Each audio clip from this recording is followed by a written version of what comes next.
Você está pronto para uma jornada épica de escravidão, libertação e revelação? Hoje, vamos mergulhar na história completa do livro de Êxodo, de forma detalhada e cronológica, para entender como Deus transformou um povo escravizado em uma nação livre. Nossa história começa no Egito. Depois da morte de José, um novo faraó sobe ao poder, um rei que não conhecia a história de como os hebreus chegaram ali. Com medo do crescimento impressionante do povo de Israel, ele toma uma decisão terrível: escravizá-los. Eles são forçados a trabalhos pesados, construindo as cidades celeiros de Pitom e Ramessés. Mas a opressão não para por aí. O faraó ordena às parteiras hebreias, Sifrá e Puá, que matem todos os meninos recém-nascidos. Só que elas temem a Deus e desobedecem. Furioso, o faraó dá uma ordem ainda mais cruel: lancem ao rio Nilo todos os meninos hebreus. É nesse cenário de terror que nasce um herói.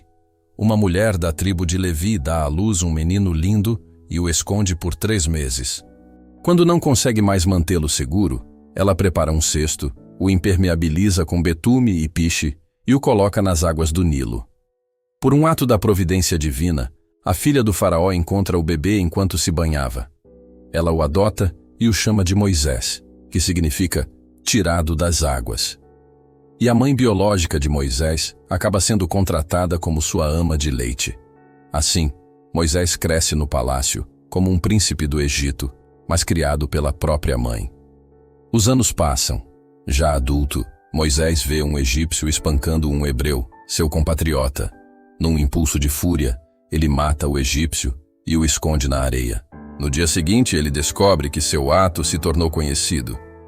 Com medo da ira do faraó, Moisés foge para a terra de Midian. Lá, ele se torna um pastor de ovelhas. Ele defende as filhas de um sacerdote chamado Jetro, casa-se com uma delas, Zípora, e tem seu primeiro filho, Gerson. Enquanto isso, no Egito, o clamor do povo de Israel sobe aos céus. A escravidão se torna insuportável, e Deus ouve o gemido do seu povo. É então que acontece um dos momentos mais marcantes da Bíblia. Um dia, enquanto pastoreava o rebanho de seu sogro no Monte Horebe, o monte de Deus, Moisés vê algo extraordinário: uma sarça que queimava em chamas, mas não era consumida pelo fogo. Ele se aproxima para investigar e, do meio da sarça, Deus o chama pelo nome. Deus se apresenta: eu sou o Deus de seu pai, o Deus de Abraão, o Deus de Isaque e o Deus de Jacó. E revela sua missão: eu vi a aflição do meu povo no Egito, ouvi o seu clamor, desci para livrá-lo. Agora vai, pois eu te envio ao faraó, para que tires o meu povo do Egito. Moisés hesita. Ele se sente incapaz. Questiona quem ele é para uma tarefa tão grandiosa. E é aí que Deus revela o seu nome sagrado: eu sou o que sou. E promete: eu estarei com você. Para fortalecer a fé de Moisés, Deus lhe dá 3 sinais poderosos. Primeiro, seu cajado se transforma em uma serpente, e depois volta a ser um cajado. Segundo, sua mão fica coberta de lepra, e em seguida é restaurada. Terceiro, a água do rio se transformaria em sangue ao ser derramada na terra. Equipado com esses sinais e com a companhia de seu irmão Arão, que seria seu porta-voz, Moisés retorna ao Egito para confrontar o homem mais poderoso do mundo. Moisés e Arão se apresentam diante do faraó e entregam a mensagem divina. Assim diz o Senhor, o Deus de Israel: deixa ir o meu povo. A resposta do faraó é puro desprezo. Ele não só se recusa, como endurece ainda mais o trabalho dos hebreus, ordenando que eles continuem a produzir a mesma quantidade de tijolos, mas agora sem receber a palha necessária. O povo, exausto e desesperado, reclama contra Moisés. Moisés, por sua vez, clama a Deus, questionando por que as coisas pioraram. E Deus responde com uma promessa poderosa: agora você verá o que farei ao faraó.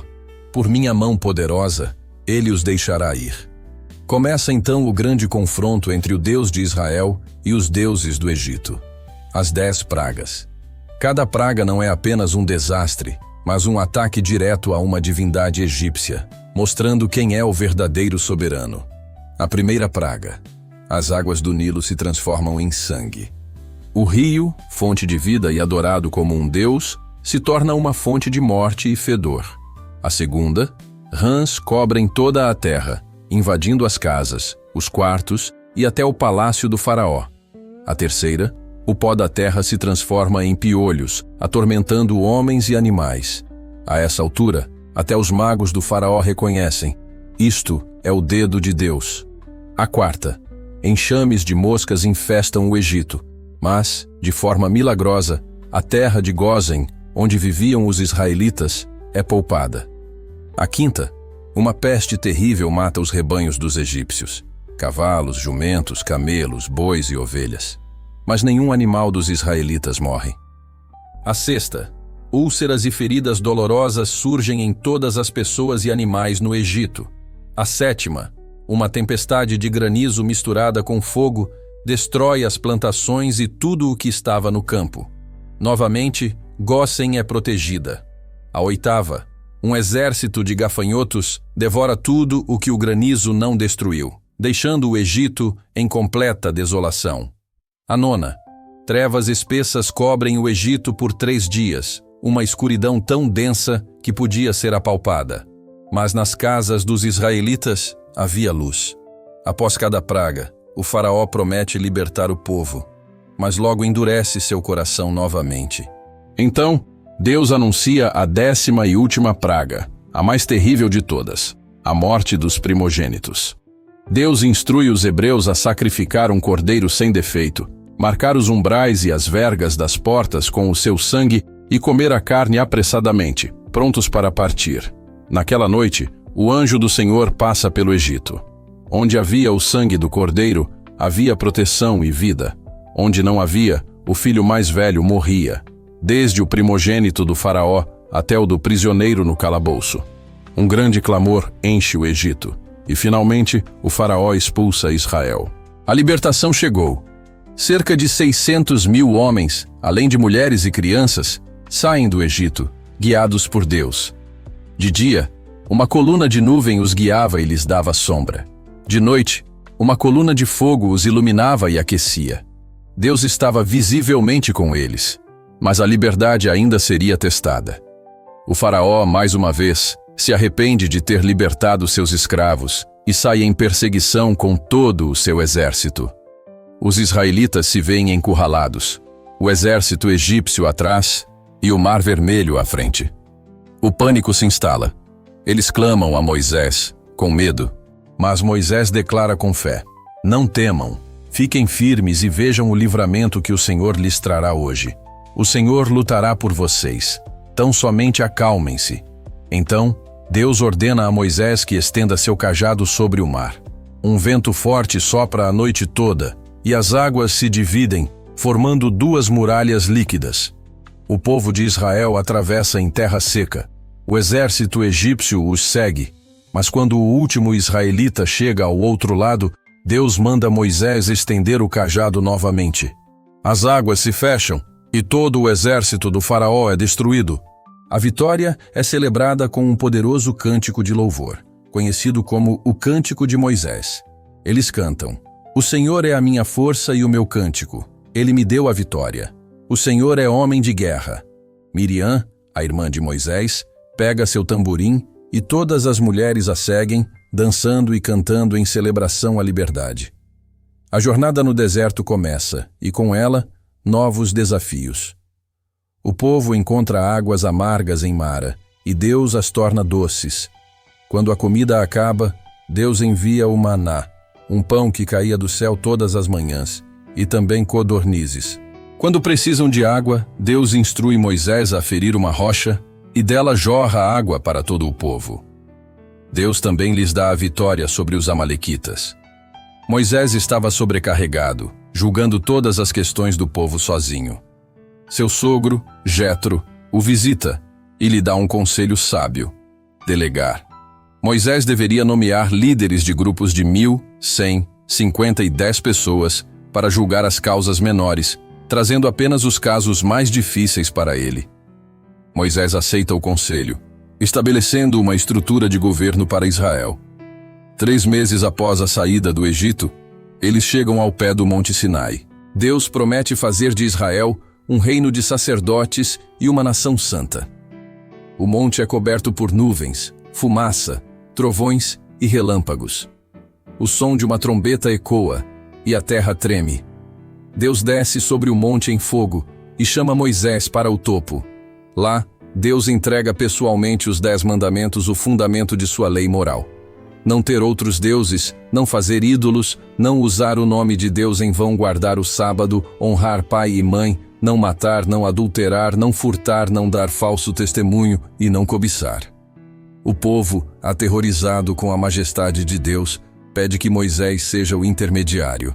Nos capítulos seguintes, Deus entrega a Moisés leis civis e cerimoniais que governariam a nação, tratando de justiça social, restituição, proteção às viúvas e órfãos e as festas religiosas. A aliança é selada com sacrifícios, e o sangue da aliança é aspergido sobre o povo, que promete: faremos tudo o que o Senhor falou. Moisés então sobe ao monte novamente, para ficar na presença de Deus por 40 dias e 40 noites. Durante esses 40 dias, Deus revela a Moisés o projeto detalhado do tabernáculo, uma tenda sagrada onde sua presença habitaria no meio do povo. Cada detalhe é especificado: a arca da aliança, a mesa dos pães, o candelabro de ouro, os altares, as cortinas e as vestes sacerdotais. Mas enquanto Moisés está no monte, o povo se impacienta.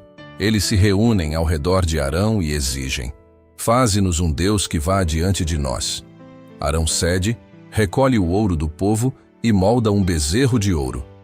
A ira de Deus se acende, mas Moisés intercede desesperadamente pelo povo. Ao descer do monte e ver a idolatria, Moisés quebra as tábuas da lei, num ato simbólico da quebra da aliança. Após o juízo, Moisés intercede novamente, dizendo a Deus: se a tua presença não for conosco, não nos faça sair daqui. Deus, em sua misericórdia, renova a aliança e revela seu caráter a Moisés. Senhor, Senhor, Deus compassivo e misericordioso, tardio em irar-se e grande em amor e fidelidade. A parte final de Êxodo narra a construção do tabernáculo. O povo, arrependido, oferta voluntariamente ouro, prata, tecidos e tudo o que era necessário, com tanta generosidade que Moisés precisou pedir que parassem. Sob a liderança dos artesãos Bezalel e Aholiabe, tudo é construído exatamente como Deus ordenou. Quando a obra é concluída e o tabernáculo é erguido, a glória do Senhor enche a tenda de tal forma que nem Moisés conseguia entrar. A coluna de nuvem de dia e de fogo de noite repousa sobre o tabernáculo, guiando o povo em todas as suas jornadas. Êxodo é a grande história da libertação de Deus. Revela um Deus que é libertador, justo, misericordioso, santo, provedor e, acima de tudo, presente.